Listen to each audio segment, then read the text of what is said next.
Hey everyone, in today's video, I'm going to show you on how to change your business name in LegalZoom.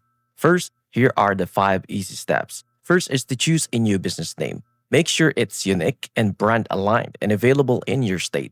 And then check for the trademarks and domain availability. 2 is to amend your formation documents.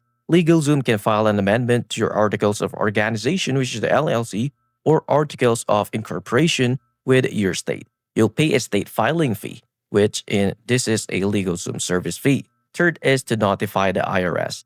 Depending on your business type, inform the IRS of your name change by checking the name change box into your tax return, like for example, a Form 1120, 1120S, or 1065, or sending a signed letter to the IRS. Fourth is to update licenses and permits. Contract a local, state, and then federal licensing agencies to update your business name, and then update any DBA, which is the Doing Business As registration if applicable. Then update branding and information stakeholders. Update your website, logo, contracts, and marketing materials, and notify customers and supplies. And that's it. If you find this video helpful, please like and subscribe, and I'll see you into the next one. Thank you for watching.